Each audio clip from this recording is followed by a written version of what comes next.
Today is the accused's first appearance for both of them. The charges that will be preferred against both accused, Your Worship, are that of contravention of Section 3 of the PRECA Act, Your Worship, that will be the Prevention and Combating of Corrupt Activities Act 12 of 2004. The other charges that will be relating to the accused, Your Worship, is that of contravention of Section 4, Your Worship.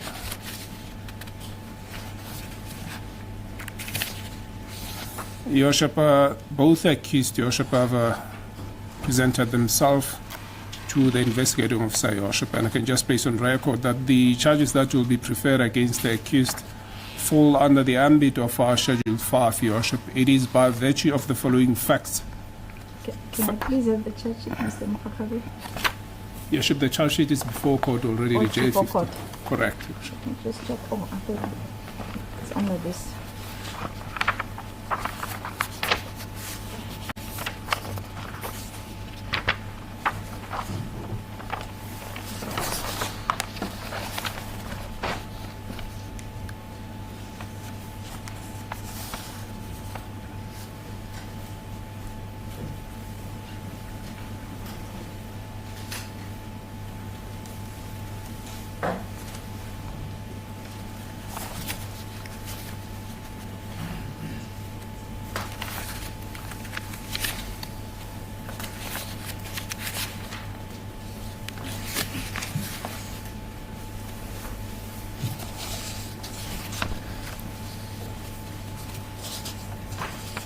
All right, let's start. You don't have opposition. I just have to make a ruling before you go to the charges themselves and the bail application. Yes, please, for the media houses, so that I can make a ruling for them. Yes, please, the court, Your Worship. I was approached this morning in relation to the permission to record the proceedings, Your Worship, but the application, the necessary documents have been handed to the court. On the part of the state, there's no objection, Your Worship. I suppose both my colleagues on behalf of both accused, Your Worship, can then indicate to the court their status in relation to the recording of the proceedings.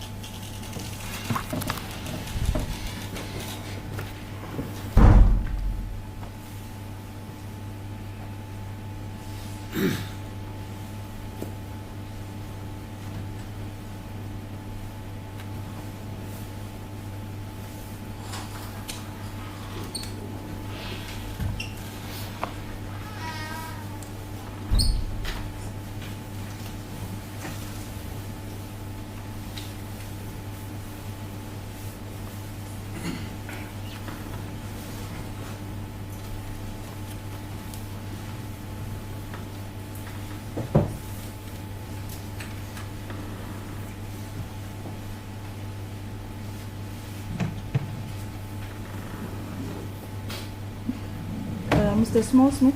Your Worship, on behalf of accused number 1, we have no issue with that. Thank you. Mr. Majavu has already indicated, but it was off record. Can we just place it on record now? Mechanically so.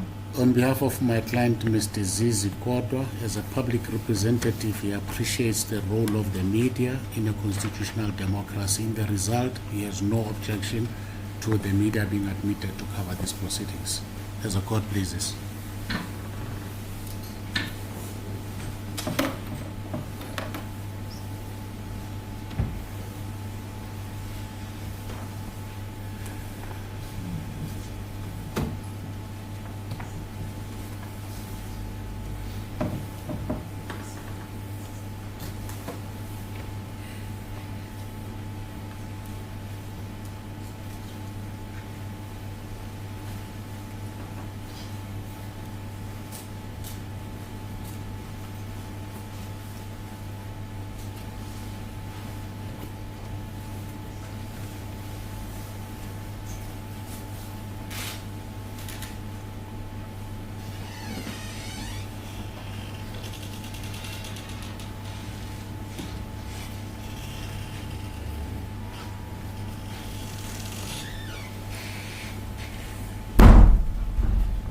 All right, the application for recording of proceedings is granted by this court as prayed for by the media houses.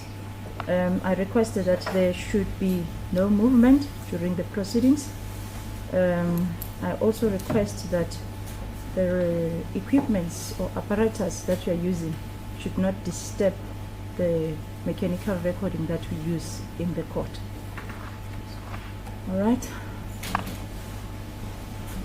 You can start with your. Sorry about that, Mr.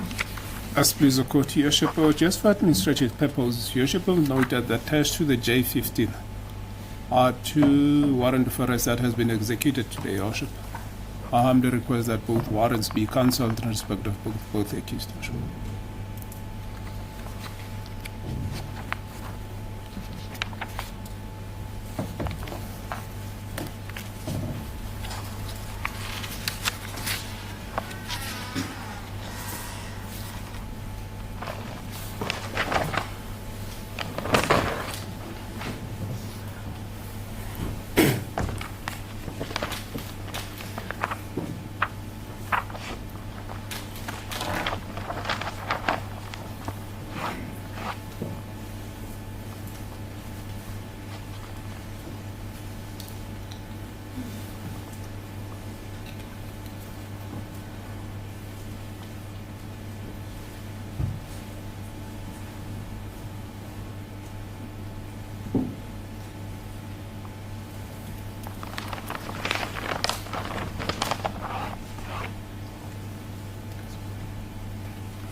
Warrant of arrest authorized against accused 1 and 2, respectively, are cancelled, dated the 4th of June. Please the court, Your Worship. May I then further proceed addressing the court? Your Worship, not only is this the accused first appearance, Your Worship, the charges that will be brought against the accused are as follows. Your Worship will know that the charge sheet that has been attached to the J15 is numbered on the top right of the page. On page 5, Your Worship, of the charge sheet, there's a clear indication in relation to the following charges that will be preferred against both accused. It is contravention of Section 3, right with relevant sections of the Prevention and Combating of Corrupt Activities Act of 12 of 2004.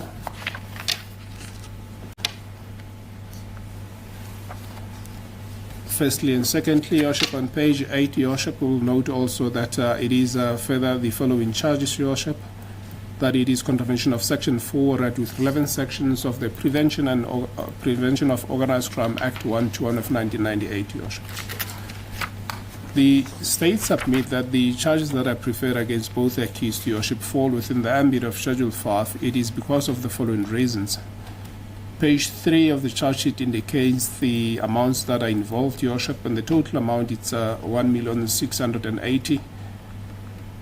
And by virtue of that, as well as the fact that the state will be alleging the commission of the offence by common purpose, it is the state's humble submission that the offences preferred against both accused, Your Worship, fall under the ambit of Schedule 5.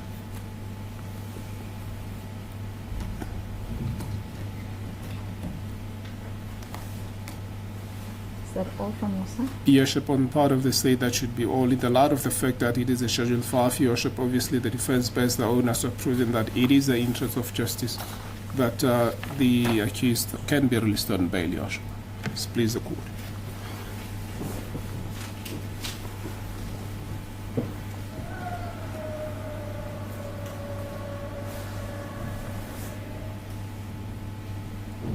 Mr. Smith, let's start with the schedule. Your Worship, thank you. I confirm that I'm in agreement with the prosecutor that this is a Schedule 5 bail application and that you have to be persuaded, ma'am, that the accused can be released on bail.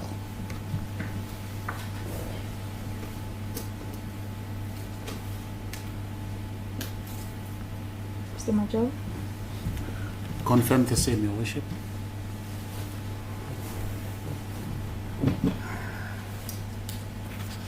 The court rules that this matter falls under Schedule 5. Please, the court, Your Worship, I just inadvertently omitted to indicate that it is a unopposed Schedule 5 bail application, Your Worship. As please the court.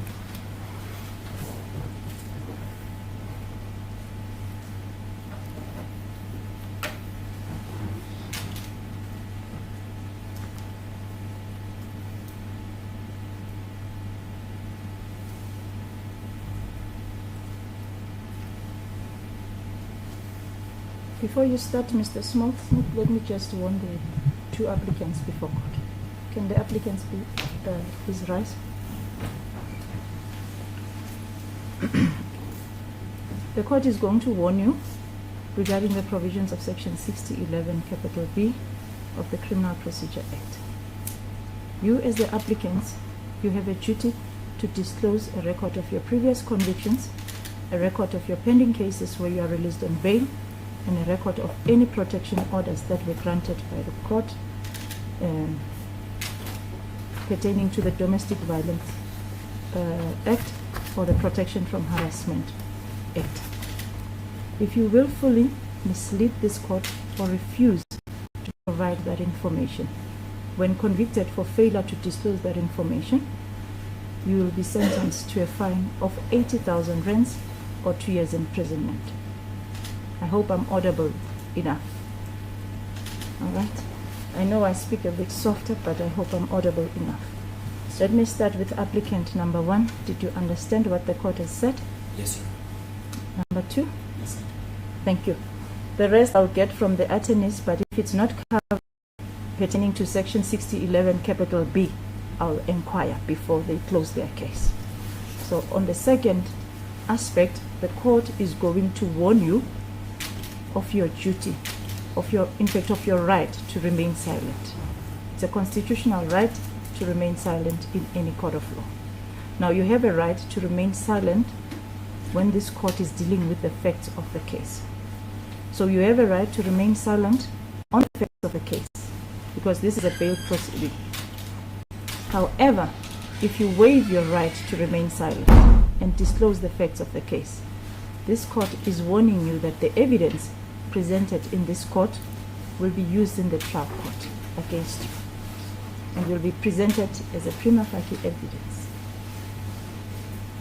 Did you understand me? Accused number 1? Yes, I understand. Number 2?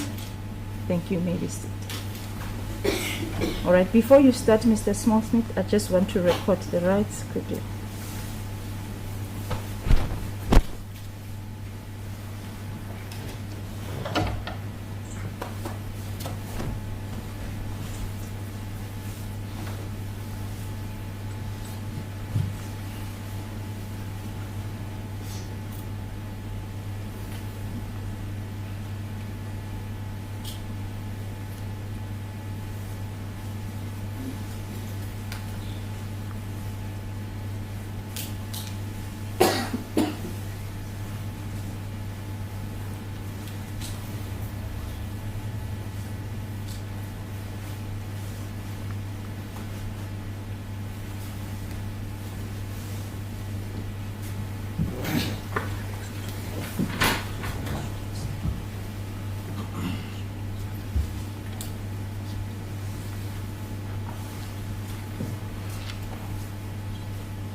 Smith.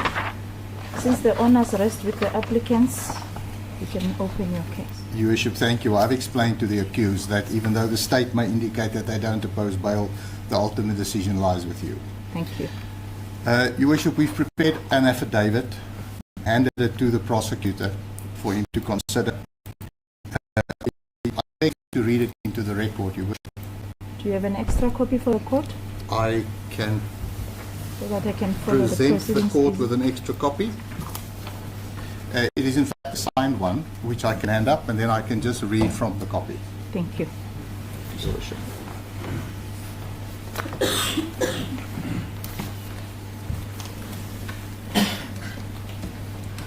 Proceed, sir. Your Worship, thank you. In the Regional Court for the Regional Division of Gauteng, held at the Palm Ridge Specialized Commercial Crime Court in the matter between Gian McKay, the applicant, and the state. An affidavit in support of an application for bail. I, the undersigned, Gian McKay, do hereby make oath and state as follows. I am the applicant in this matter, and this is an application for bail. I'm an adult male aged 47 years of age with the following personal particulars and background. Identification number 760905 510 9087. My identity document may be made available to the Honourable Court during this application. My date of birth 5 September 1976. My citizenship, I hold dual citizenship of South Africa and Canada. Travel documents, I have a valid South African and Canadian passport, which I have handed to the investigating officer today. I request, however, that I be permitted to travel abroad, provided I get the permission of the investigating officer and the prosecutor. Previous travel or residence in foreign countries. I spent a large part of my youth in Canada, where I went to school and to university. My mother resides there. I returned to South Africa in 1999, and I have no intention of living in Canada or anywhere else. Relatives resident outside of South Africa. My mother and sisters reside in Canada. Assets outside of South Africa? None. Personal background? Place of birth? I was born in Kimberley. Schooling? I attended Saeti Primary School in Bedford View, Johannesburg, and 1 year at Glen Vista. My family then immigrated to Vancouver in Canada, where I attended high school at Rick Hansen Secondary School. Tertiary and or other training. I attended UCFV, where I studied economics as part of a Bachelor's of General Studies and computer systems at BCIT. After returning to South Africa, I studied management development, a diploma at UPE and a master's in business administration at the University of Wales through University of Johannesburg. My work history: I worked as a database programmer for a company called MarketLink in Canada. Upon returning to South Africa, I joined Technical Software Systems, where I was the operations director for 3 years. I later set up a company called TSS Management Services, where I was the managing director up until 2012, when I joined EOH Mtombo as public sector executive. I left EOH Mtombo in 2019, and I've since been working at Titan Investment and Advisory.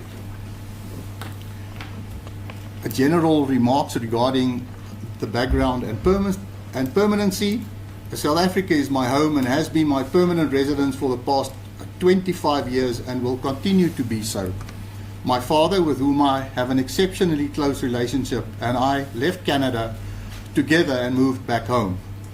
My daughter and my ex-wife also resides in Johannesburg. I cannot and will not abscond and risk living the life of a fugitive and being unable to spend time with my family openly and freely. Current status: address 74 Culross Road, Bryanston, Johannesburg. The property belongs to our family's trust. Marital status: I am divorced. Dependents, I have 2 dependents. My son from a previous relationship lives in Brazil with his mother, and my daughter lives in Morningside in Johannesburg. Occupation, I'm currently providing advisory services to Titan Investment and Advisors. Income from occupation, I earn 80,000 Rand a month. Other sources of income, I occasionally receive discretionary dividends from our family-owned trust. My assets, I do not own fixed property in my own name, but I prefer to invest in motor cars. I have found that the correct investment in these sort of vehicles are dollar hedges and depreciate more than fixed property. I own 2 sports cars, cumulatively valued at 12 million Rand, and a Range Rover that is valued at 3 million Rand. I owe 4 million Rand on the vehicles, and I have 400,000 Rand in savings. Availability and sources of funds for bail. I can pay bail from my savings, and it has been suggested, subject to the decision of this court, that I have 30,000 Rand at court today to pay bail. History of antisocial behavior. Previous convictions, none. Pending criminal cases, none. I declare that I have not been released on bail in respect of any other charge. I also declare that I have no knowledge of any outstanding warrants against me. I further declare that I do not have an order against me as contemplated in Section 5 or 6 of the Domestic Violence Act of 1998, nor do I have an order against me as contemplated in Section 3 or Section 9 of the Protection from Harassment Act of 2011, or any similar order in terms of any other law. Arrest and factual background. Date of arrest. I was arrested on 5 June 2024, Your Worship, that is today of course, after an arrangement was made with the NPA and the DPCI last week to hand myself over. Before this, I attended to the offices of the DPCI a few weeks ago for formalities regarding the warning statement. The facts that led to my arrest were canvassed in detail at the Zondo Commission, and although I was never asked to give evidence or to comment on the allegations, I have been aware of the fact that the DPCI were investigating these allegations for a few years now. The allegations that led to my arrest are that I bribed my co-accused, Minister Zizi Kodwa, to influence the cancellation of a tender at the Department of Home Affairs in 2015. I deny the allegations against me, and I believe that further investigations will reveal that the tender was not cancelled because of anything either I or my co-accused did. I admit that I openly gave money to my co-accused, who is a close friend of mine, when he was not a government official, and when he was the spokesperson of the ANC. I have made a detailed warning statement in the matter where I request that the investigating officer take statements from key individuals that would confirm my version, and that the tender was cancelled for valid and lawful reasons and not because of any attempts by my co-accused and or I to have it cancelled. Offences charged with. Although I have not seen the charge sheet, I have been informed that I'm charged in terms of Section 3 and 4 of BRECA. Your Worship, may I interpose and say that this morning, whilst the applicant was in custody, the prosecutor handed me a copy of the charge sheet. I intend to plead not guilty. My defence, I've submitted a detailed warning statement to the authorities and deny that the tender was cancelled because of anything I did or asked my co-accused to do. From the information I have, the tender was not only cancelled, but never re-advertised and never awarded to any person or entity, let alone to me or any entity associated to me. Submissions regarding the factors to be considered when deciding whether bail should be granted. Schedule in terms of the Criminal Procedure Act. Your Worship, its common cause is to Schedule 5, but the affidavit reads, I've been advised that this is an offence that resorts under Schedule 5 and that I have to persuade the court that the interest of justice permits my release on bail. Considerations in terms of section 64A to E. 64A, the danger to the public or individual safety. I respectfully submit that there is no likelihood that my release on bail will endanger the public safety or that of any particular individual. I have no history of violent behavior, nor do I have any predisposition to commit offences referred to in Schedule 1 of the Criminal Procedures Act, Act 51 of 1977, whilst released on bail. I hold no grudges against anyone either. I also will not commit any offences against any person in a domestic relationship as defined in Section 1 of the Domestic Violence Act of 1998, or any offence referred to in the Protection from Harassment Act of 2011. Likelihood of evasion of trial. I respectfully submit that there is no likelihood that I will attempt to evade my trial. I submit that this is evident from my conduct since the inception of the investigation. I have not supplied any false information, nor have I supplied any information, any false information for purposes of this application. I undertake to attend court faithfully on each and every occasion to which this case might be postponed to. I have no intention to live the life of a fugitive. It is very important for me to clear my name. Interference with witnesses or evidence. I do not know all the witnesses, as I have not been provided with a list of possible state witnesses. There has not been an allegation that I have attempted to influence or intimidate any witnesses as far as they are known to me. I therefore respectfully submit that there is no likelihood that the subsection is at risk to be infringed upon should I be admitted to bail. Section 4D, the jeopardy to the functioning of the criminal justice system or bail system. I submit that there is no likelihood that this subsection is potentially to be infringed upon should I be released on bail. I have not furnished any false information to the investigating officer, nor have I furnished any false information for purposes of this application. In fact, I have fully cooperated with the authorities and attended previous meetings and handed myself over this morning on their request. Interests of justice in relation to the right to be released on bail. I respectfully submit that I will be prejudiced in the event that I am detained. I am not a flight risk and will certainly not interfere in the investigations of this matter and with witnesses. I also urge upon this Honourable Court that should I be detained and refused bail, I would be prejudiced in the preparation of my defence, and it would have a devastating effect on my personal and commercial life. It is extremely difficult to consult with a legal representative inside a prison, and I have no doubt that my continued detention will seriously jeopardize my preparation for trial. Other relevant factors: the state does not oppose my release on bail, but I fully understand that the court is not bound by that and that the court will have the ultimate say with regards to my freedom. I respectfully submit that the interests of justice do permit my release on bail, and that I am therefore entitled to be admitted to bail. Respectfully submit that the court should grant bail to me in an appropriate amount and with such conditions as the court may deem fit. Your Worship, this statement was signed a short while ago. The prosecutor has a copy, and may I ask that this be handed up as Exhibit A, Your Worship. Yeah.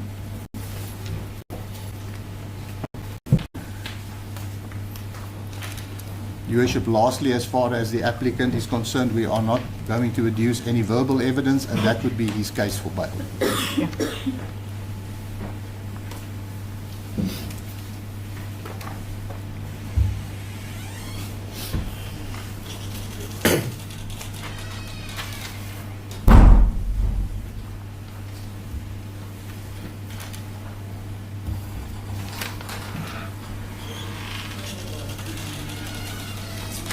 Can you please advise Mr. McKay?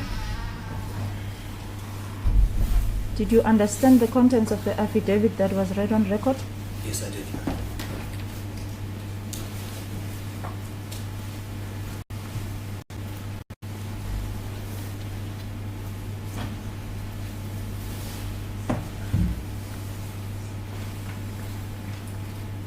Do you confirm its contents? Yes, I do.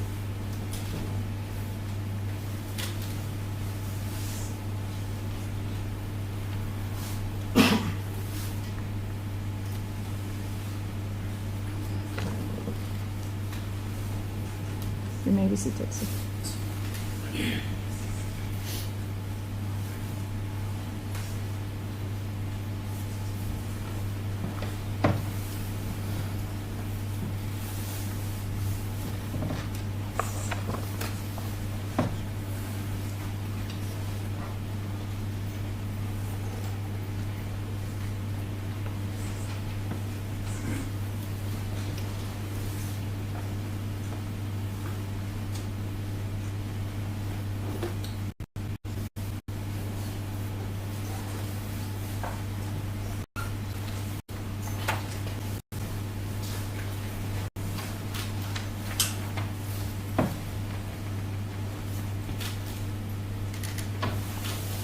The affidavit of the first applicant is marked Exhibit A, and the applicant's case of number 1 is closed.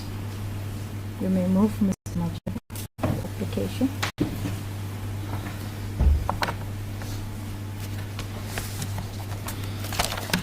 Your Worship, might I take the liberty of handing the original duly signed copy of my client's affidavit to enable the court to journey with me as I discharge the onus that rests on my client.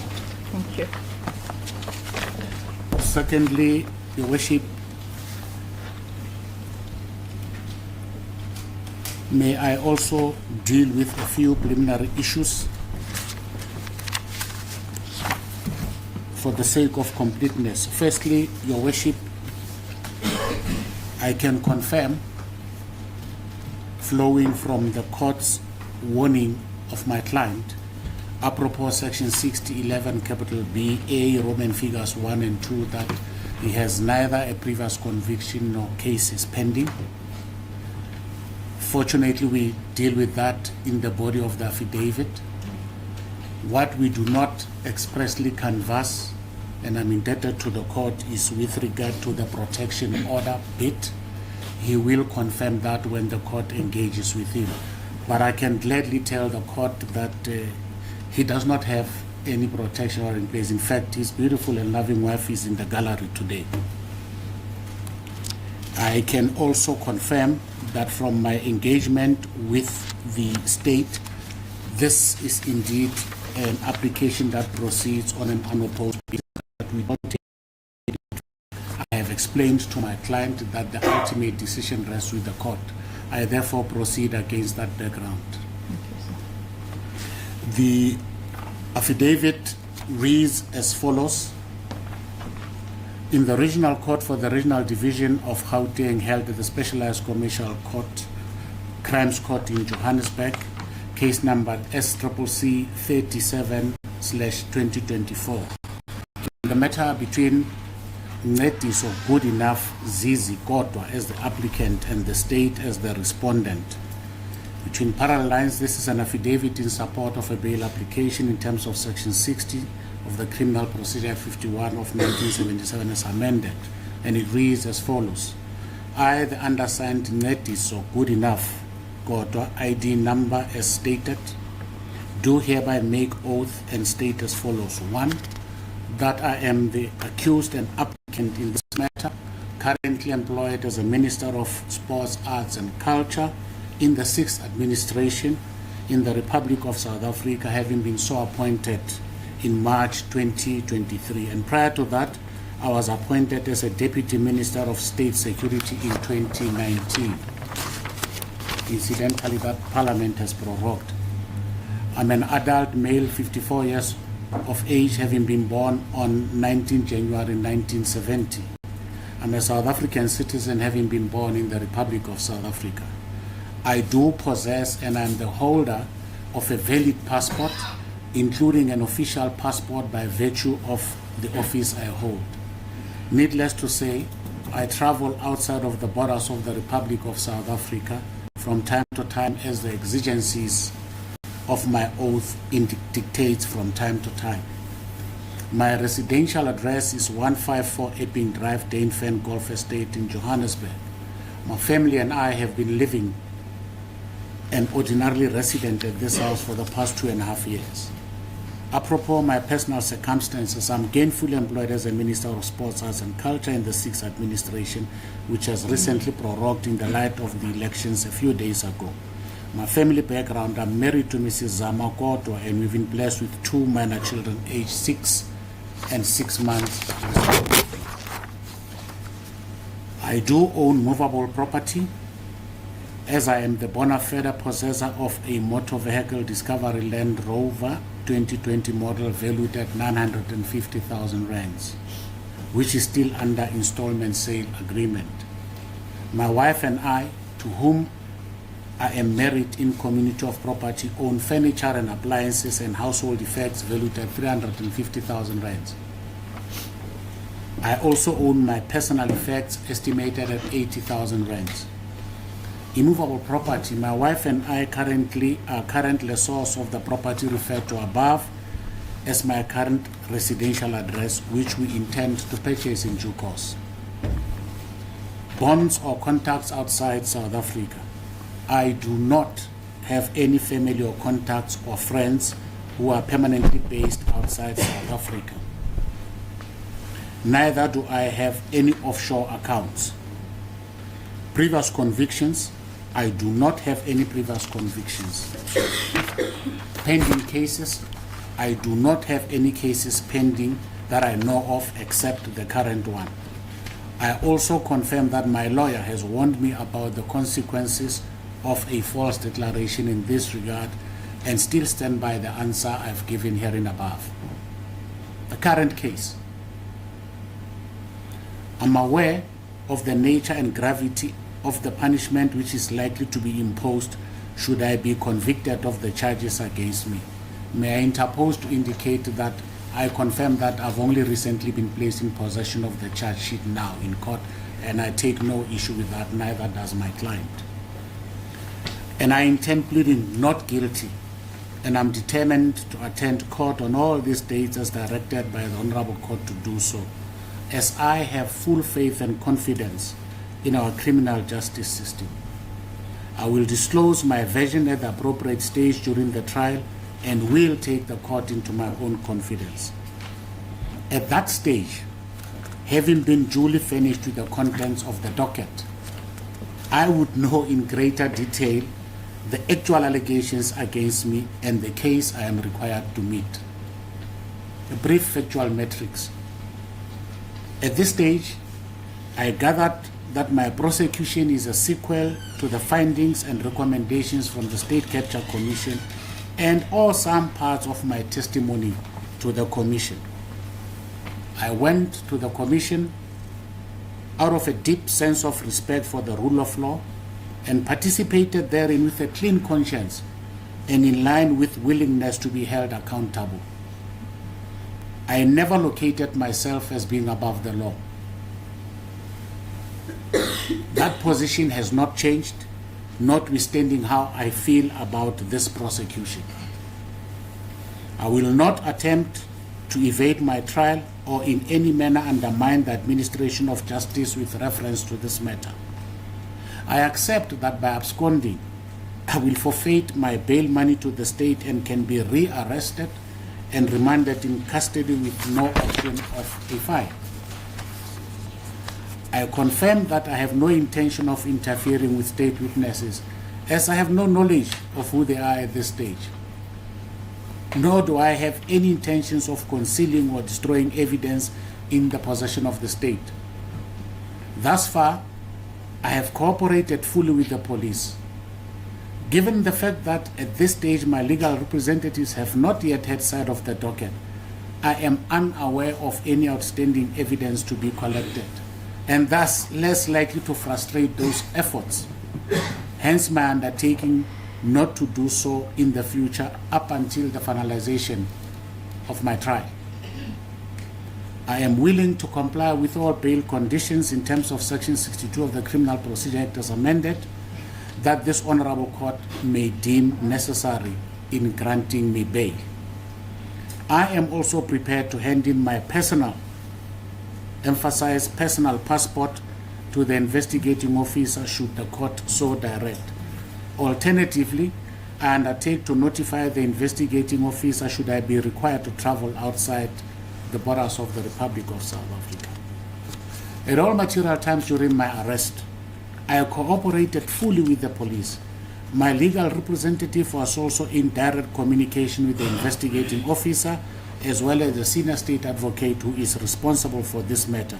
Hence my appearance today as properly coordinated and without any undue delay at my instance.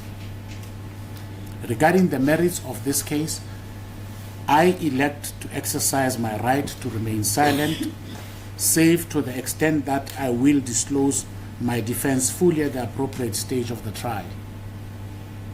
I'm not privy to the details pertaining to the charges, except for the generalized allegations arising from my testimony at the State Capture Commission. I will be better edified when the state discloses the contents of the docket and a final charge sheet to me, which I am informed will only happen when the investigations are completed. I am also unaware of the identity of state witnesses and thus unlikely to interfere with them or otherwise imperil any outstanding investigation. However, should the state be prepared to provide me with a list of its witnesses here and now, I will undertake and refrain from making any contact with them.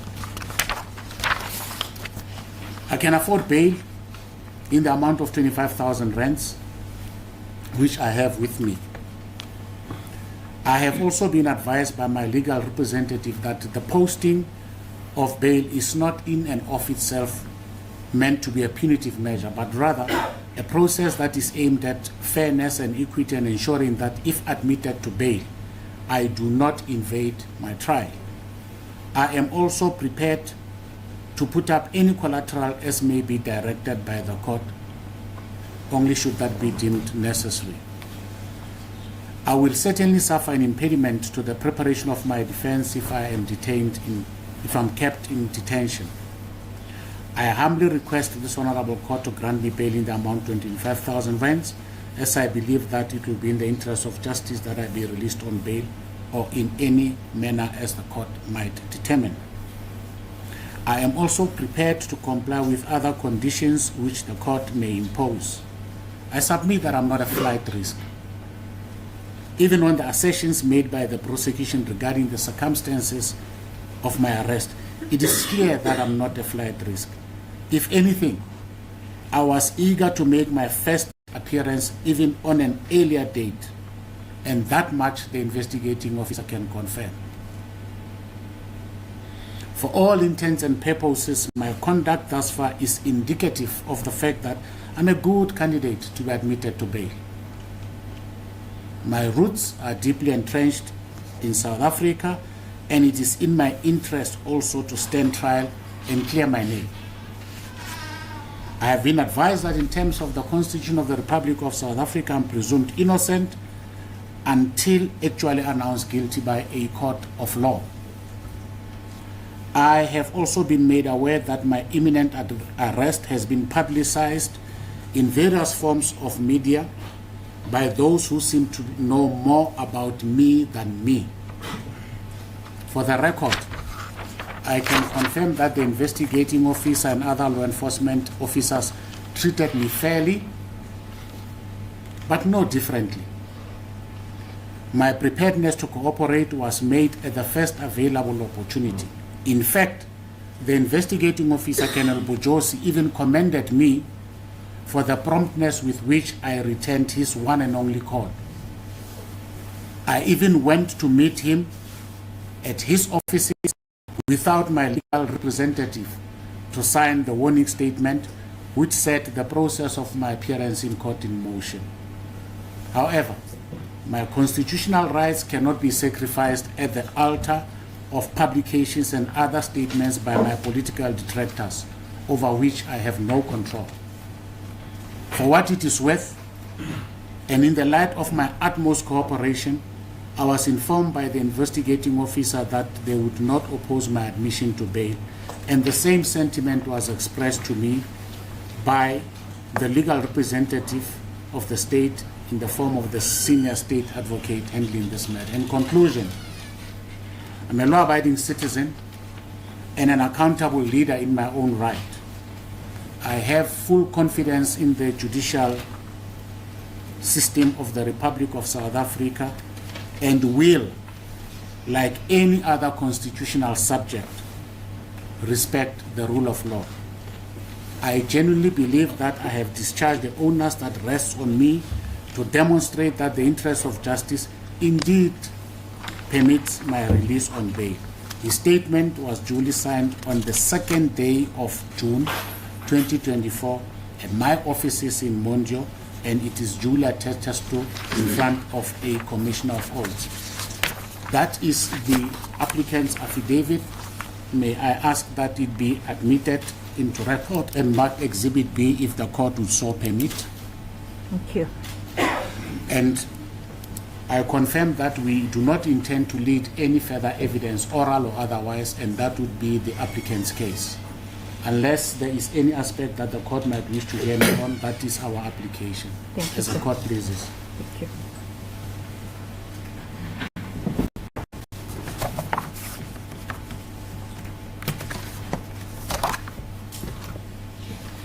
Mr. Kodwa, can you please rise?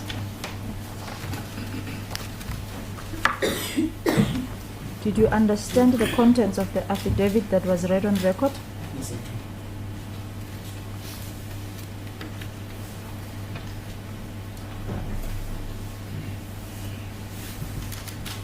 Do you confirm the contents? Yes, sir.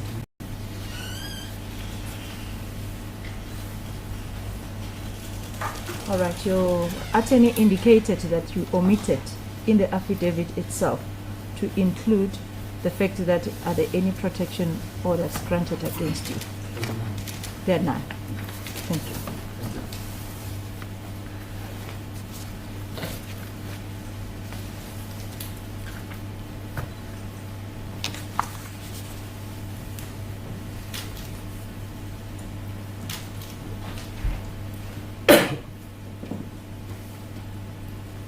You may be seated. Thank you.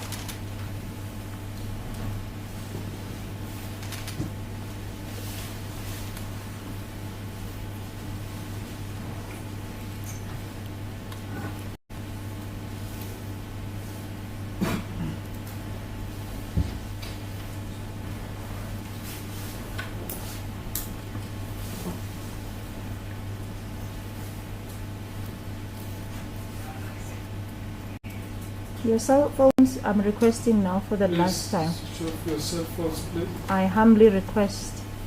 We are recording. This machine is also on the network like your cell phone. So it can interrupt the recordings. I'm pleading with you, members in the gallery.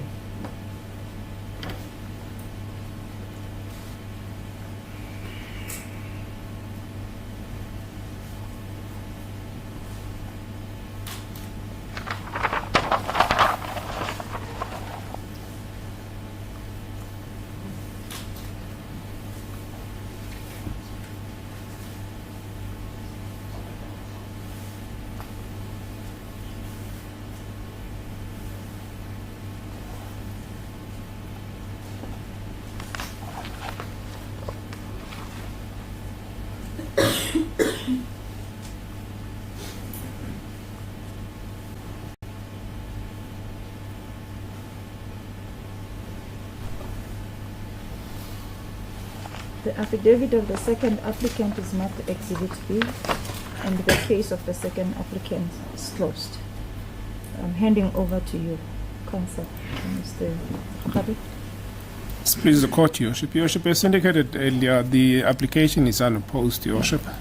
And I can just indicate that the respondent, Your Worship, will not be calling any witness to testify viva voce and or presenting any affidavit in relation to this. However, will be requesting to address the court from the bar, Your Worship, and with leave of the court, may I Alright. kindly be permitted to proceed doing so, All Your right, Worship. let me just close your case first, so that you can address when you're submitting your closing address. I'll permit you to do so. Yes, please, the court, Your Worship. So I'm closing your case now. No evidence orally or documentary by means of an affidavit. Your Worship, indeed suffice to say that I can confirm that firstly in respect of the first applicant, there are no previous convictions, Your Worship, or any pending matter. Secondly, his personal particulars have been confirmed. That is his place of residence, Your Worship. Okay. Can I just allow that when you do the closing address, as long as there's no any other evidence to be laid? As please the court, Your Worship. All right. So I'm closing the respondent's case. As please the court.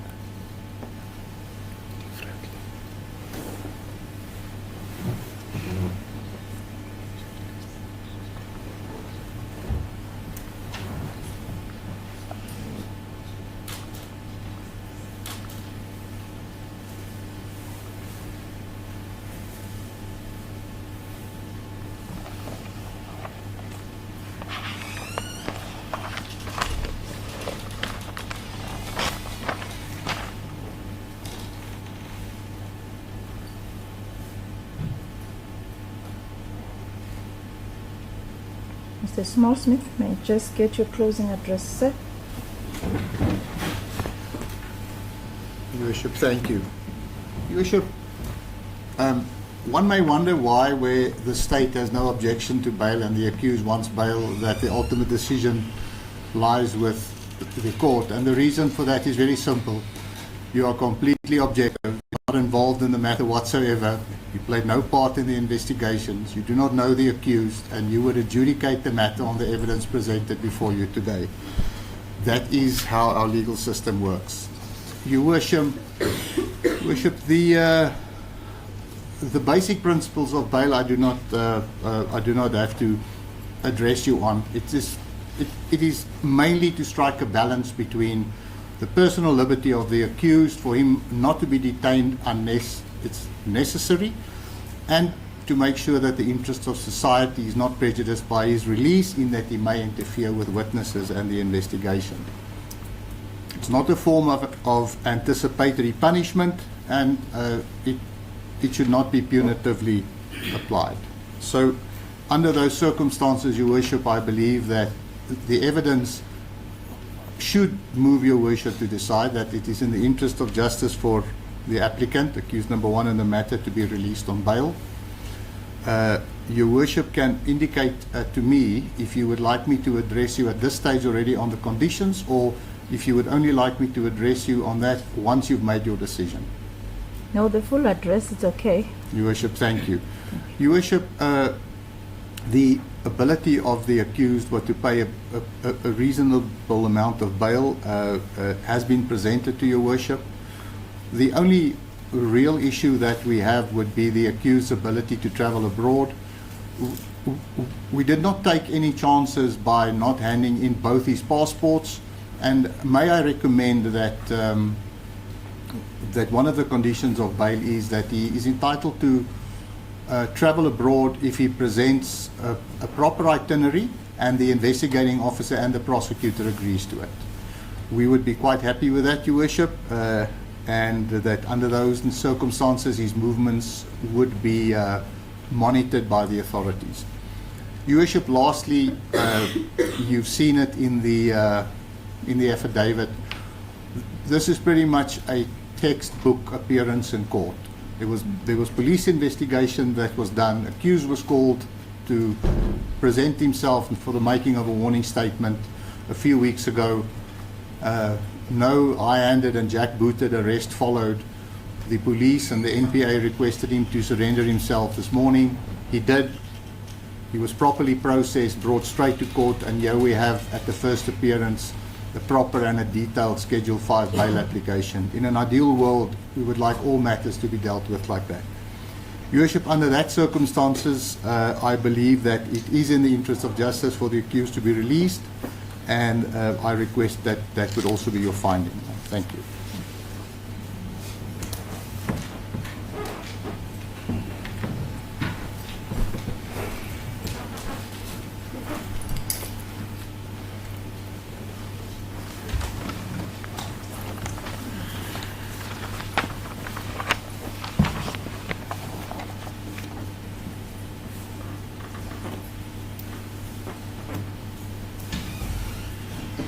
Your Worship. My apologies. There is one very important aspect that I omitted because I only heard it a short while ago. Understand from the state that investigations are completed and we will be presented with a copy of the docket this morning already. So there's really no reason why this matter would not be able to start as soon as proper instructions have been taken and the court roll permits it. Thank you. Mr. Majabu, closing address here. Firstly, Your Worship, a useful starting point is to deal with the law. I submit, Your Worship, that we have discharged the onus that rests on my client as the applicant in the form of an affidavit, which in and of itself is evidence under oath, and it stands before you uncontroverted. Secondly, if one was privy to the charge sheet prior to the drafting of the affidavit, I would have gladly relished an opportunity to say something about the strength of the state's case. To the extent that the charge sheet was handed to me literally across the table by my learned friend, I beg leave of the courts to just say one or two from the bar, because I do believe that it would be an important aspect that should go into the potpourri of factors that the court will consider, notwithstanding our collegial arrangements that the matter is unopposed. I'm one who doesn't like to leave things to chance. I've had my hand beaten a few times with the NPA.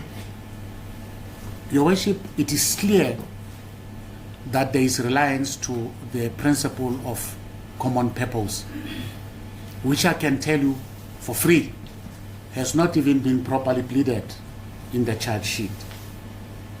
However, to the extent that the state seeks to rely on that, I am simply placing on record that they will be hard-pressed to draw the legal nexus on which a common purpose is pegged with reference to the specific provisions of PRECA.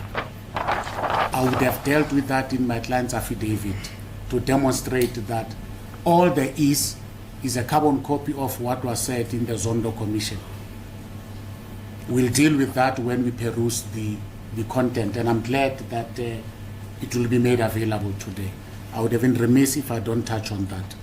But having said that, Your Worship, we believe that we have covered all the essential averments that need to be made with regard to the lens through which a court determining a bail application under Schedule 5 must deal with. And there's no need for me to rehash those submissions because they stand unopposed before you.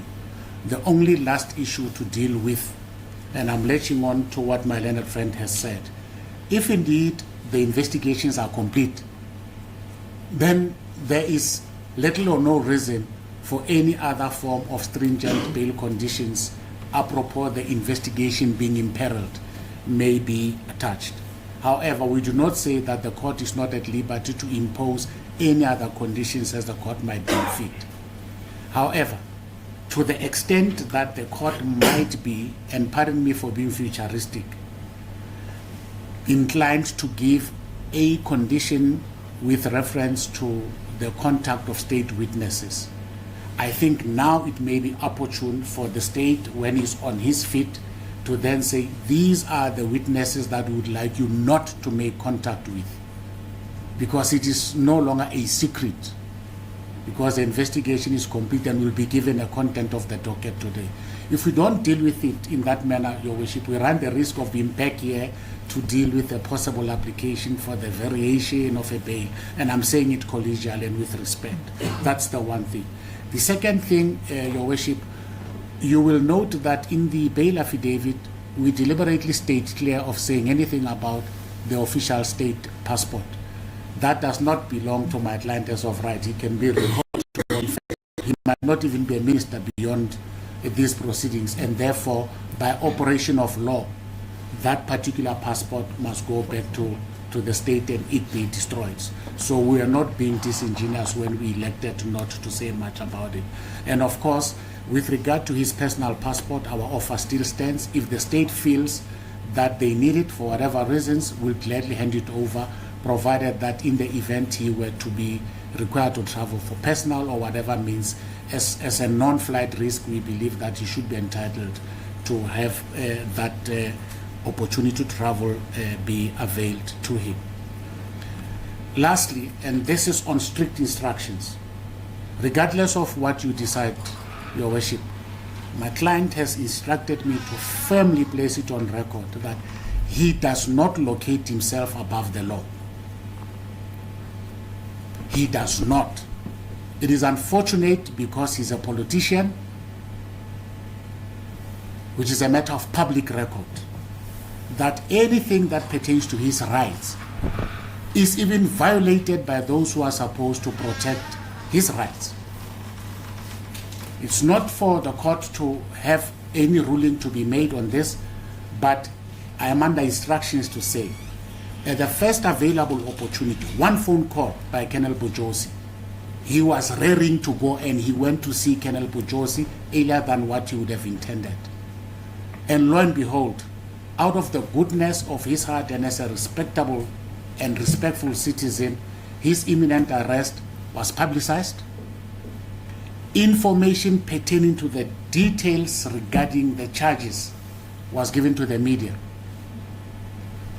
I say this because I only, as his legal representative, have sight of it today, literally in court, and it's a carbon copy of what is contained herein.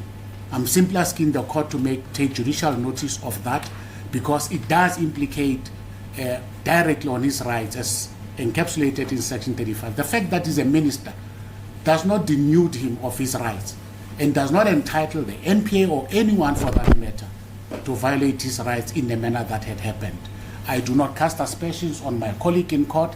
He has been anything, absolutely an epitome of professionalism. And I dare say, if all our police were to act like the way Colonel Bojosi did, would live in a better constitutional architecture. He has been very professional in the manner in which he dealt with my client up until his appearance. All culminating in a point that says he is by his own conduct a candidate to be released on bail.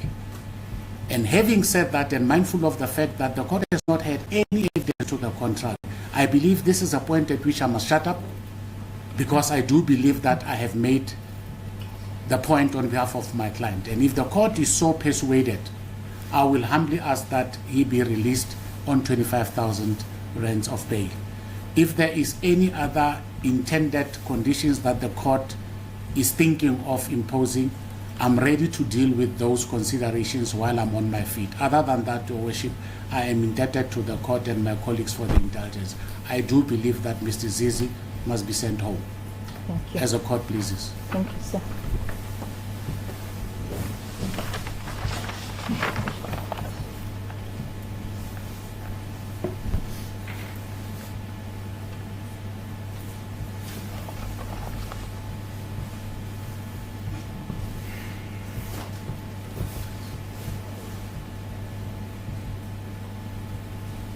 Mr. Mkhakhaba, sir, can I have your closing address, sir? Yes, please, the court. Your Worship, as indicated earlier, it is an unopposed Your Worship bail application. And the state, the respondent has the following address, Your Worship. I'll firstly start with address in respect of first respondent, Your Worship. I can confirm that there are no pending matters, Your Worship, and the applicant... First applicant. First applicant, correct. Thank you. And that there are no previous convictions in respect of the first applicant. The personal particulars of the applicant, first applicant, has also been confirmed, as is his place of residence, Your Worship.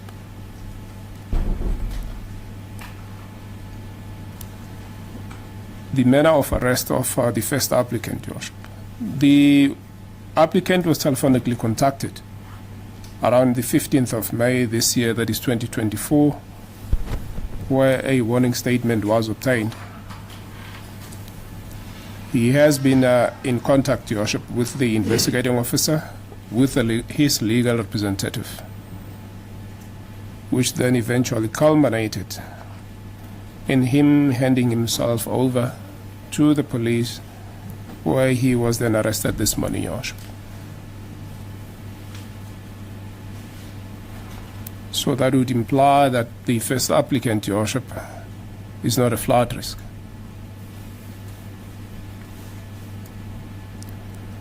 I'll then proceed to deal with the provisions of Section 60, subsection 4, in relation, firstly, to the interference either with witnesses and/or investigations. I can confirm and place on record that investigations in this matter have been completed. So there's no fear whatsoever on the part of the respondent or /state that the first applicant, Your Worship, will interfere with other state witnesses and/or investigations. As indicated earlier, investigations have been completed, Your Worship.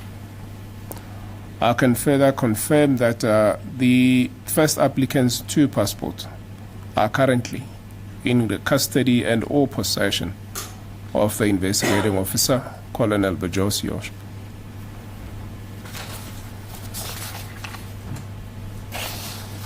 The one aspect that I need to deal with in respect of the first applicant, Your Worship, I can just refer the court as well as my learned 2 colleagues specifically in respect of Mr. Small-Smith.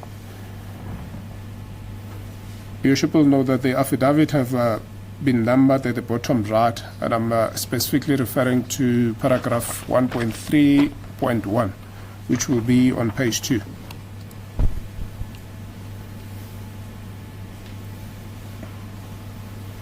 Which reads as follows: it is open codes. I have valid South African and Canadian passport, which I have handed to the investigating officer today. I request that I be permitted to travel abroad, provided I get permission of the investigating officer and/or prosecutor.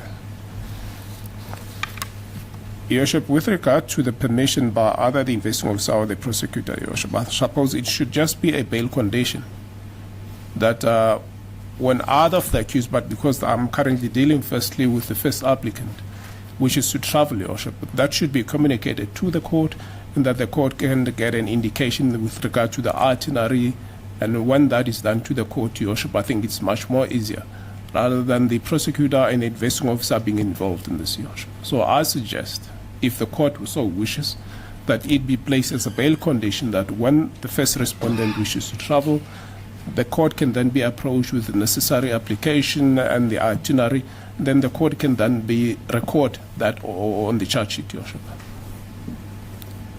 rather than avoiding a situation where the prosecutor or the investigating officer, Your Worship, will then be involved in granting the accused or the applicant, shall I say, a permission to travel, Your Worship.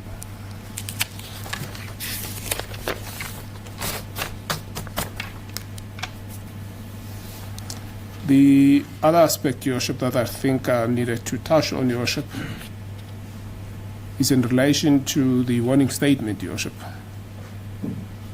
It is correct that a warning statement has been obtained in respect of the first applicant, Your Worship.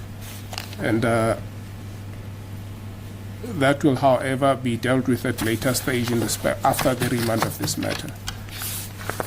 The quantum that has been suggested by my colleague in respect of the first applicant is 30,000. The respondent has no objection that the quantum, Your Worship, can be fixed if the court grants bail at the requested amount of 30,000.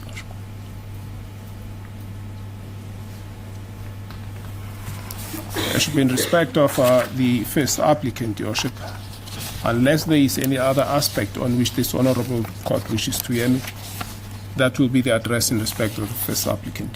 Nothing further, thank you. Nothing further, correct. Yeah. All right. I'll deal, Your Worship, with leave of the court, now proceed dealing with the second applicant, Your Worship. Likewise, the second applicant has no pending matter that has been confirmed, and there's no previous convictions.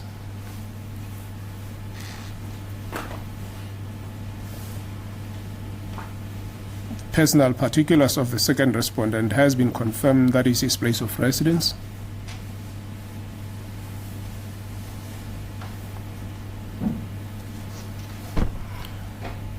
And with regard to the manner of arrest in respect of the second applicant, likewise with the first applicant, the second applicant was telephonically contacted around the 15th of May 2024, where a warning statement, Your Worship, was signed.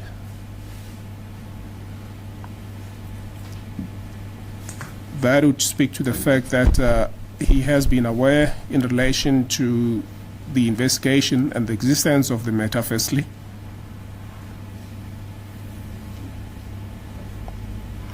And secondly, the respondent submits that speaks to the fact that the second applicant is also not a flood risk.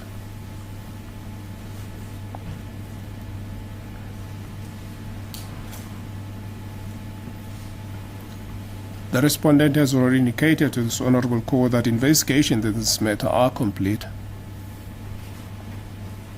And with regard to the provisions of Section 60, subsection 4 of the Criminal Procedure Act, the respondent has no fear whatsoever that second respondent will either interfere, firstly,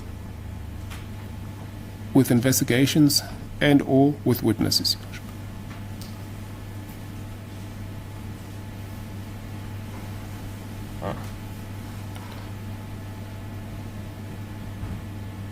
Your Worship, the respondent can also confirm that the personal passport of the second respondent is currently in the custody and or possession of the investigating officer, Your Worship.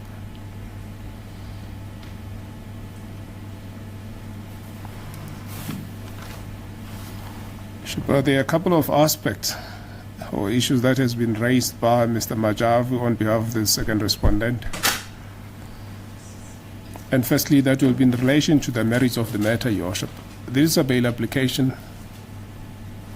I'm not going to dissent, and with the greatest of respect to the merits of the matter, Your Worship, because this is a bail application.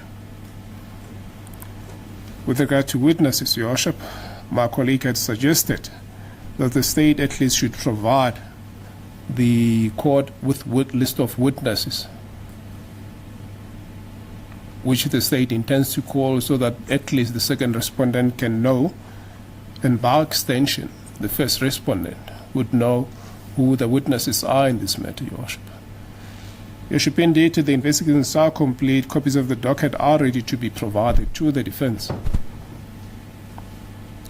The state, as indicated earlier, has no fear whatsoever that any of the witnesses or either of the applicants before court will interfere with witnesses, Your Worship.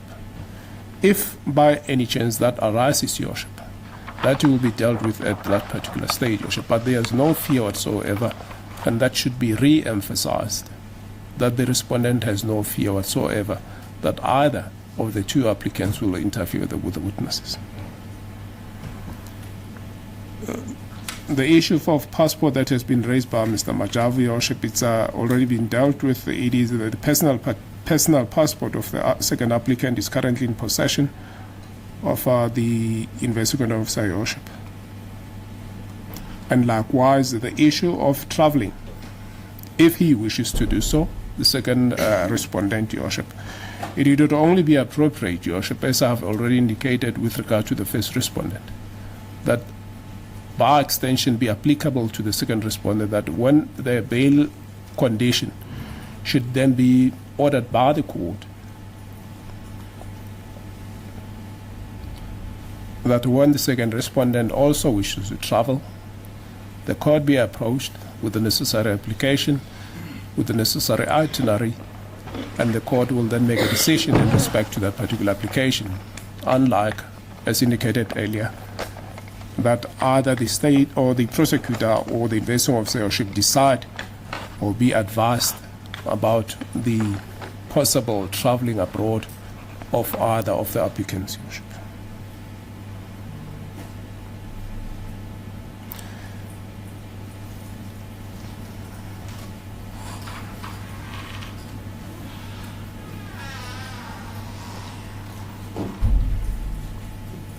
The last aspect that my colleague Mr. Majavu touched on, Your Worship, is with regard to the personal passport of the second applicant. The state, as indicated earlier, has no fear whatsoever that either of the two applicants will interfere with witnesses. If by any chance that arises, Your Worship, the state at least should provide the court with list of witnesses which the state intends to call, so that at least the second respondent can know, and by extension, the first respondent would know who the witnesses are in this matter, Your Worship. Your Worship, the last aspect that my colleague Mr. Majavu touched on, Your Worship, is the publication of the charge sheet, which in a way would have encroached upon the constitutionally entrenched rights of his client, Your Worship. I've noted that he had indicated hastily that he has no aspersion in respect of the possible leaking of this document by the state, Your Worship.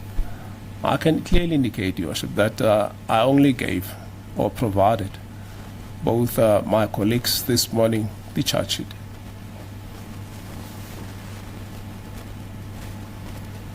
So as to how, Your Worship, as my colleague indicates, that it landed in the public and obviously in the social media, Your Worship, that is surely beyond the respondent's control and knowledge, Your Worship. That I can categorically state, Your Worship.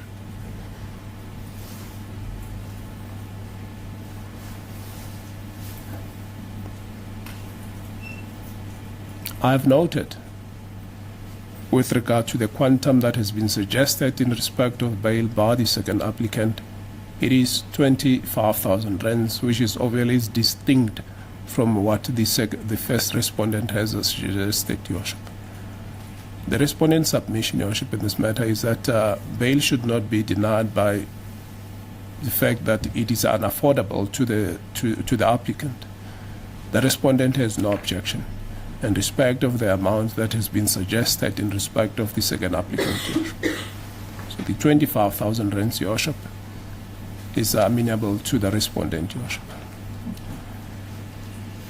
Your Worship, unless there is any other aspect, Your Worship, with regard to the second respondent that the court wishes to hear me, that will then conclude the state's address, Your Worship, / respondent's address, Your Worship. Right. The only aspect that I need from the state is the fact that I don't know about the merits of the case. I would expect, if I don't get it from the defense, which is the constitutional right, but section 60 subsection 8, I think capital A, will require me to get something as to what happened, how are they linked, for me to arrive to the conclusion of if it's in the interest of justice that they should be released on bail. So if I can get that information, remember that bail, it's an inquiry, I need to get that information, because without that information, I would not have done my job. If I might just get clarity from the court. This Honourable Court inquiring from the state that is link between the applicants before court and the commission of the offence. If you can give me, if you don't want to disclose too much, but I need to know as to what happened on the facts, then I'll be able, because it's not me, it's also the section, if I can read it on record. Let me just get...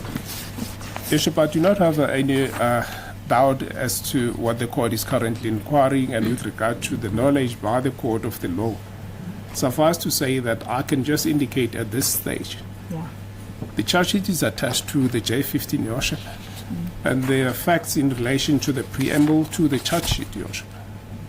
So it is currently common knowledge, Your Worship, and that will be in respect of the preamble to the charge sheet from paragraph 1 until paragraph 12, Your Worship, clearly indicates the basis or the cracks of the charges that are preferred against both applicants before court. All right, should I read it as it is, or the state does not want to read that part for the record's sake? Then I'll Your Worship, limit myself to paragraph 1 to paragraph 8 of your charge sheet. it currently forms part of the record, Your Worship. But if the court is amenable that the respondent should read it into the record, Your Worship, I may then proceed doing that, Your Worship. Please do. Thank As you, please the Mr. court, Your Mpapa. Worship. Your Worship, I will then proceed. I will dispense the reading of the top portion of the charge sheet, Your Worship, and I will then proceed reading from paragraph 1. Thank you, sir. It is the general preamble to the charge sheet, whereas at all relevant times to the charge sheet, point 1, Enterprise Outsourcing Holding is a holding company duly incorporated according to the laws of South Africa with a registration number 1998/0146669/06 and registered address at EOH Business Park, Gilolis View, Osborne Lane in Bedford View. 2. EOH is one of the largest information, communication and technology companies in Africa, and Stephen van Coller is the Group Chief Executive Officer. At the time of the commission of the offence, Your Worship, that should be emphasized. Paragraph 3.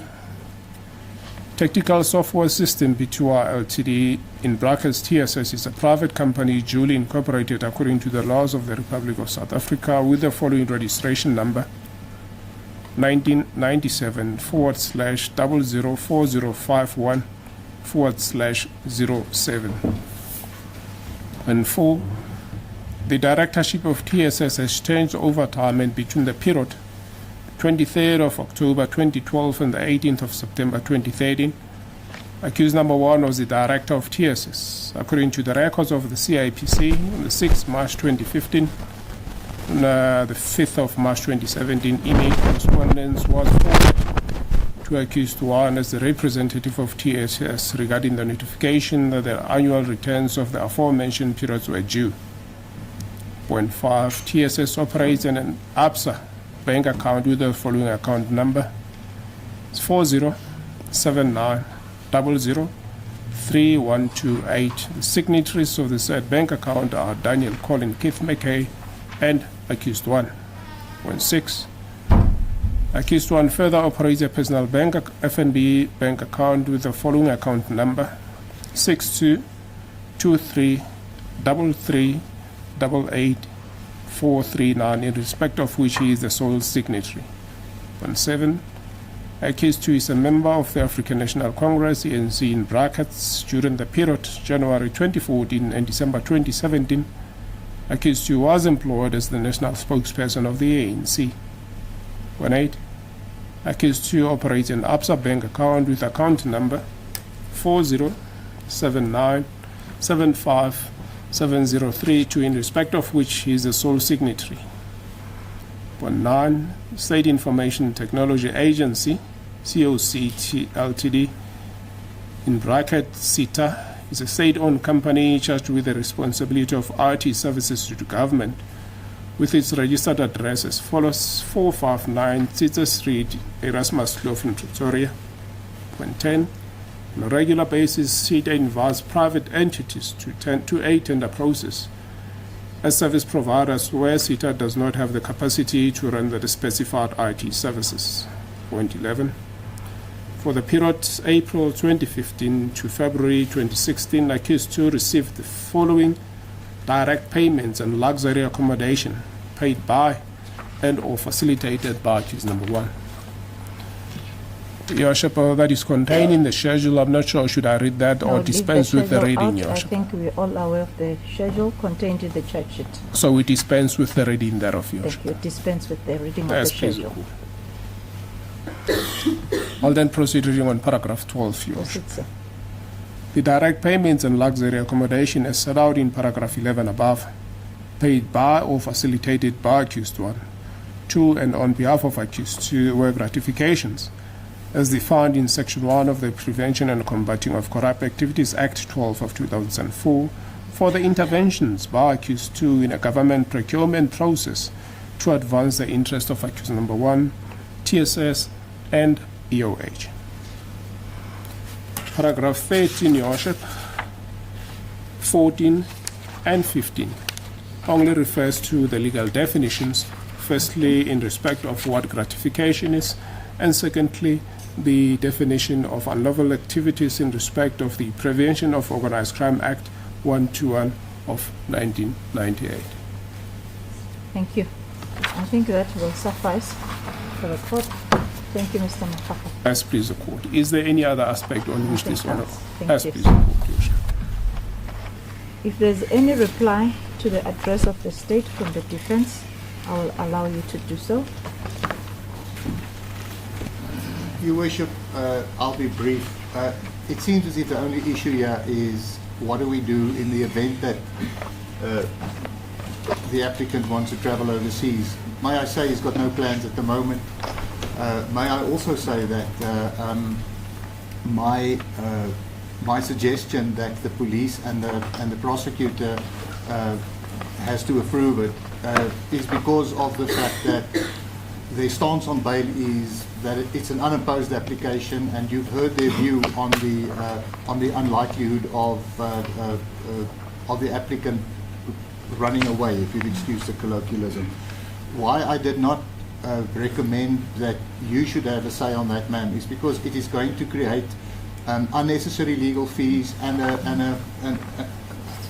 quite a bit of effort for everyone to come down to court in a matter where the police and the prosecutor has already expressed their view. However, you're in charge of the proceedings, and if you would like to monitor from the bench the movements of accused one and accused two, I will have no issue with that. But from a practical point of view, I'm very confident that I can leave the yes or no's in the hands of the police and the prosecutor.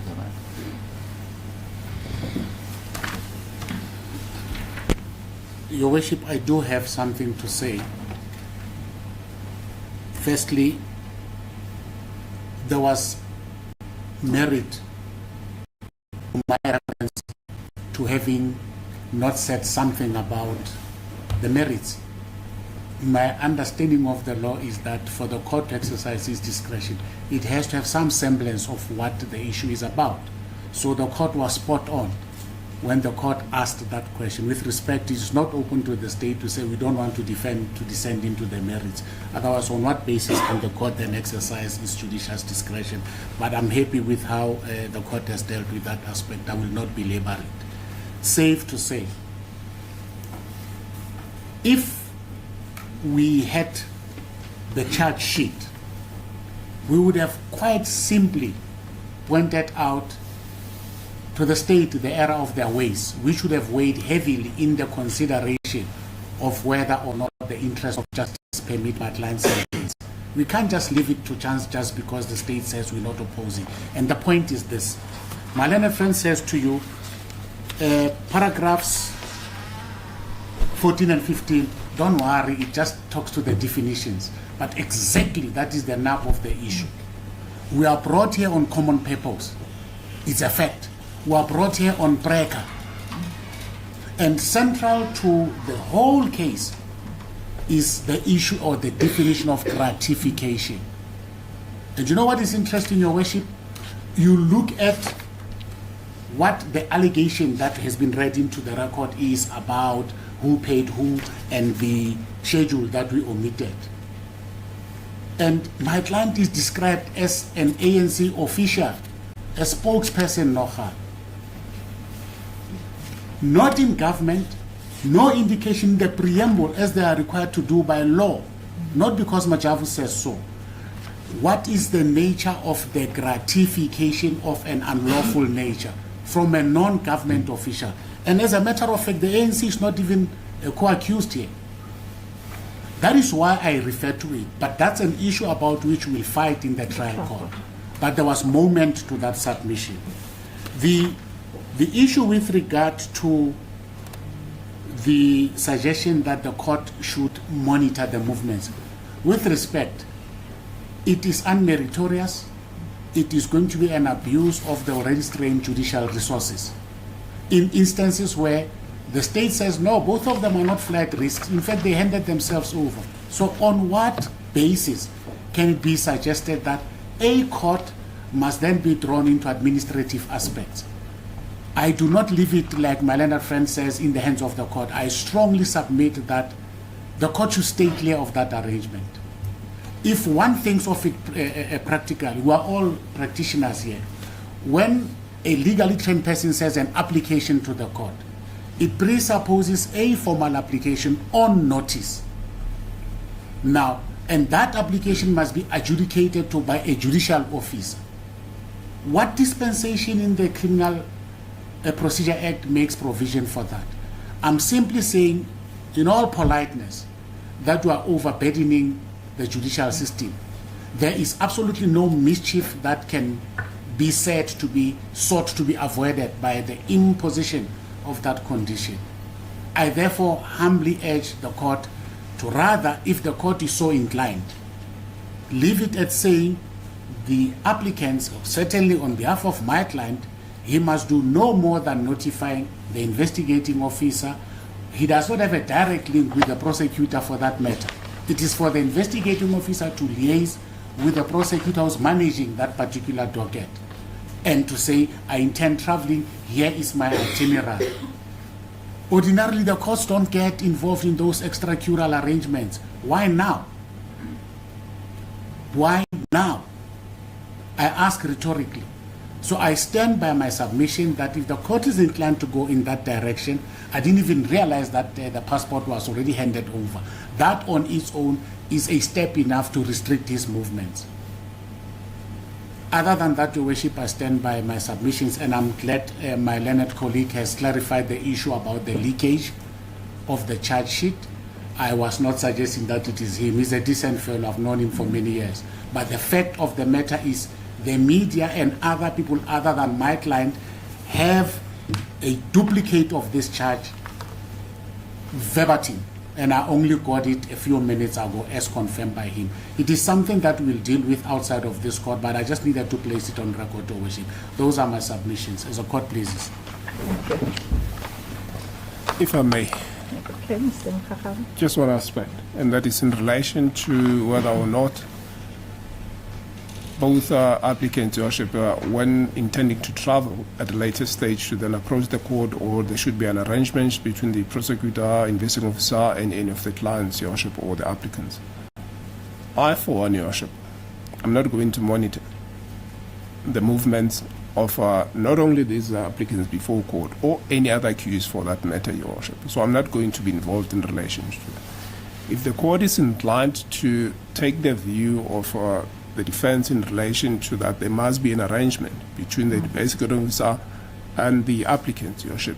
That may be so, Your Worship, but the respondent is not going to get involved in that. Hence, there was a suggestion that let it be on record, Your Worship, and that it forms part of the bail condition, Your Worship. I understand the legal fees and implications that are involved in bringing an application or for any other appearance, Your Worship.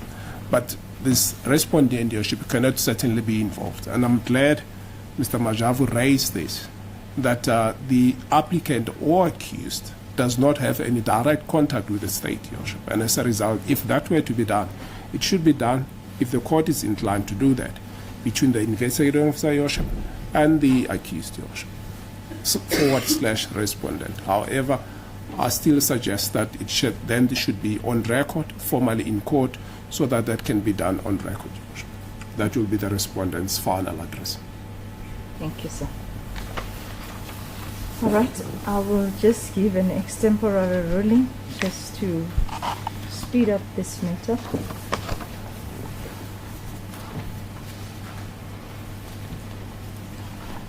I'll ask the applicants to rise.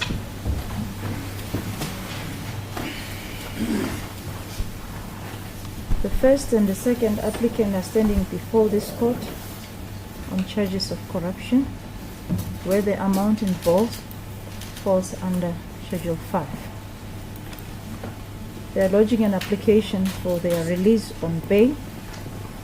The purpose of this bail is to strike a balance between the interest of society and the liberty of an accused person. In terms of Section 6011B of the Criminal Procedure Act 51 of 1977, the accused shall be detained in custody until he or she is dealt with in accordance with the law. The section has shifted the onus that rested on the state in bail applications to the applicants, who has to adduce evidence to prove on a balance of probabilities that the interest of justice permit his release on bail. To consider what is in the interest of justice, the court is guided by the factors listed in Section 60, subsection 4A to E, which are listed as follows: where there is a likelihood that the accused, if released on bail, will endanger the safety of the public or any particular person, or will commit a Schedule 1 offense, or where there is a likelihood that the accused, if released on bail, will attempt to evade his or her trial, or where there is a likelihood that the accused, if released on bail, will attempt to influence or intimidate witnesses, or to conceal or destroy evidence, or where there is a likelihood that the accused, if released on bail, will undermine or jeopardize the objectives or the proper functioning of the criminal justice system, including the bail system, or where, in exceptional circumstances, there is a likelihood that the release of the accused will disturb the public order for security. The court has to weigh the interest of justice against the right of an accused to his or personal freedom, and in particular, the prejudice such accused will suffer if bail is refused. In doing so, the court will be guided by the factors listed in section 60 subsection 9, that is A to G. Bail is a constitutional right of an applicant. Section 35 subsection 1F of the Constitution provides that everyone who is arrested for allegedly committing an offense has the right to be released from detention if interest of justice permit, subject to reasonable conditions. In the matter of S versus Acheson, 1991, volume 2, SACR, page 805, and cited with approval in Nell and others versus S, 2018, volume 1, SACR, page 76 to Jake. The Honorable Court stated that an accused person cannot be kept in detention pending his trial as a form of anticipatory punishment. The presumption in law is that he is innocent until his guilt has been established in a court. The court will therefore ordinarily grant bail to an accused person unless this is likely to prejudice the ends of justice. The unreported case number A82 of 2013 of S versus Nkuna from Gauteng, North Pretoria, delivered on the 22nd of February 2013, states that a court hearing a bail application should ensure that the strength of the state case and the probability of the conviction, when considered, does not displace the central, namely whether the interest of justice permit release on bail. In Matebula's case, it was stated that the strength of the state case should not displace the central question in any bail application, which is whether or not the interest of justice permit the release of an accused. Now the court will come and deal with the evidence presented. I would say that the Act, the Section 611B, requires that evidence be presented, and it was done so in this matter, where Exhibit A and Exhibit B were considered as evidence and were presented by the applicants. The state did not lead either oral evidence or present documentary evidence in the form of an affidavit. So there was no evidence tendered by the state. However, they addressed court from sidebar, where they addressed the court on their on how they feel that the applicants should be granted bail, and also on the merits of the case. So the court will say that I'm not going to repeat the personal information that has been given to this court covered by Exhibit A and Exhibit B, but the court will state that yes, it is in the interest of justice. There is no factor that is stated in Section 60 subsection 4 to subsection E that is present in this matter that this court should deny bail. Furthermore, the state is not also opposing this application, and the applicants that are standing before me are figures that are known to the public. That states on its own that they are not flight risk. So on that strength, I will say that the applicants managed to prove on a balance of probabilities that they are candidates for bail, and bail is granted by this court. Now I'll come to the second leg, which is an amount. I'm going to interfere with that one because I see there's disparity coming relating to the amounts. I'm one of the presiding officer. I know that one of the issues that the court should consider is the means of the applicant if you can pay that amount of bail. And this court is of the opinion that the second applicant, if this court can increase the bail to an amount of 30,000, the accused, it will not tantamount accused number 2 of this court of refusing you to be released on bail. Now, the court will make sure that the bail is of the same amount and it's granted in respect of applicant number 1 and number 2, and fixed in an amount as prayed for by applicant number 1 in the amount of 30,000, as well as in respect of applicant number 2, it's fixed an amount of 30,000. Now I'm coming to the condition. The first condition is that first and second applicant make sure that you attend court on every date, time and venue that this matter is postponed to until it's finalized. Remain in attendance until your name is called. If you fail to do so, warrant of arrest will be authorized immediately against you. The bail will be cancelled. Bail money will be forfeited to the state. Secondly, failure to attend court, it is a criminal offense on its own. So if convicted for that, it will be a term of imprisonment or a fine as a sentence. The second aspect I'm going to request is that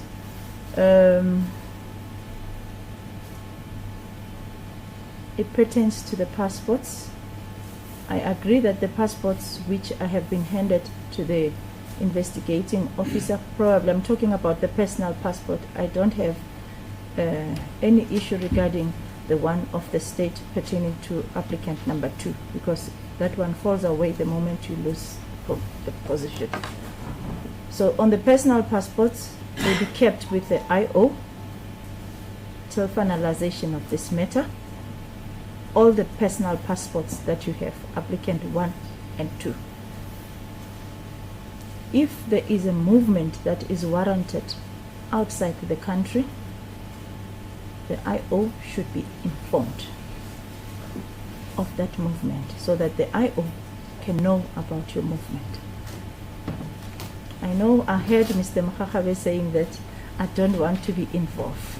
You know, this thing of having a sole decision to one person, sometimes it's not good. But the NPA should be informed that the applicant intends to move, and then they are notified of the movement. The last aspect, it pertains to the witnesses. That is the last condition. Now, the applicants should not have contact with the state witnesses. Going to request Mr. Mkhakabe to provide the list of the witnesses by end of today so that they know who the witnesses are involved, directly or indirectly. So there should be no contact with the state witnesses. Those are my conditions for this bail. As pleases the court. As court, please, Your Worship. Your Worship, can I just address the court on the last aspect that the court has just indicated, that the state should provide the list of witnesses. You may be seated to applicant. Your Worship, I humbly request that it be provided at a later stage, Your Worship. The reason is that I'm unavailable physically as of today up until the end of the month, Your Worship. I will, however, liaise with my colleagues in relation to that, Your Worship, and it will be made available at a The later date stage. of making this list available will be discussed between the parties involved. I'm talking about the legal representative and the prosecutor. Please, the court, Your Worship. Thank you. That's sensible, Your Worship. Thank you. All right. Suppose the outstanding thing, Your Worship, at this stage is a remand date. Yes. Your Worship, my colleague and I have approached the custodian of the Central Diary with a remand date. The agreed upon date with leave of this Honourable Court is the 23rd of July, 23rd July. It is back to court number 10, Your Worship. 23rd of July, court 10. Correct, Your Worship. And the reason for the remand, in the light of the fact that copies of the docket will be provided to the defence after this remand, it is for consultation and instructions, Your Worship. And I suppose both my colleague will then confirm and address the court in respect to the date, Your Worship. As please the court. Thank you, sir.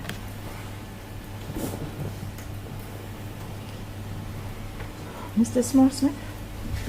Your Worship, we've agreed to that date in advance, and we will collect the copies of the docket now, and hopefully on that day, if all the pre-trial issues have been finalized, we'll be able to postpone for trial. Your Worship. Thank you.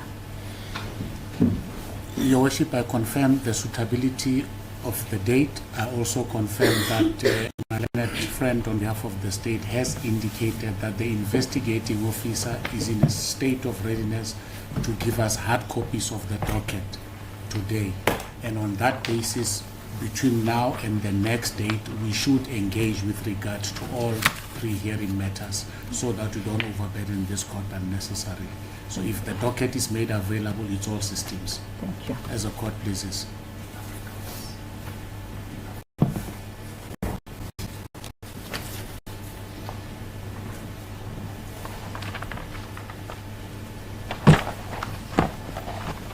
Can you please be patient with me? I just want to write the conditions on the charge sheet.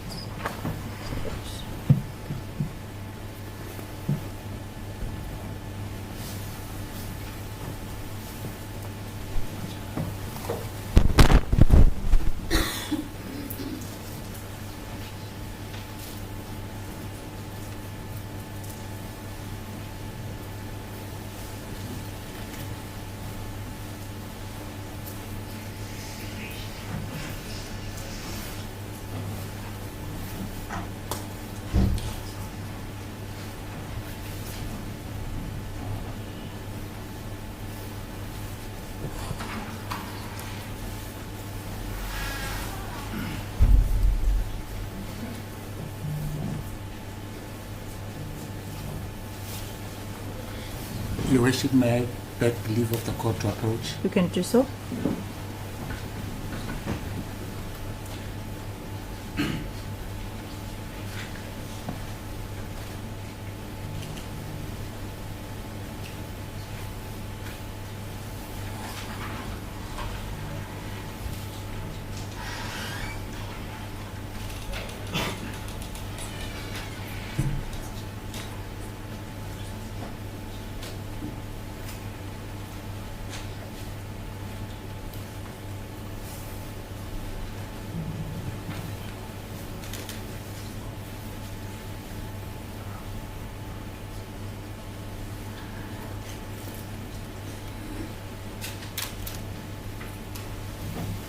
I'm indebted to the court, Your Worship. You're welcome, sir.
May you please rise the two applicants?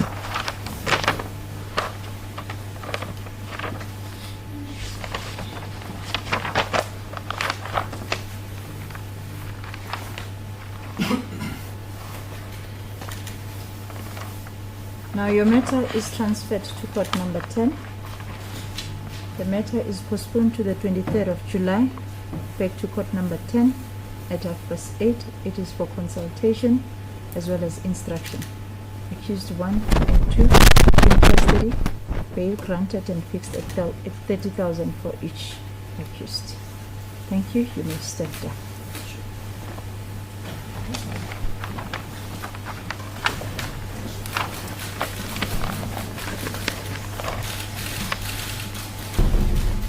Your worship, might will be provisional excuse to go and pay. Excuse, sir. Thank you.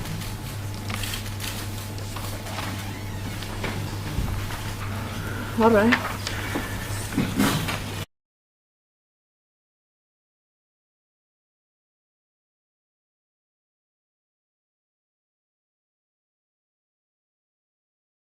Nothing.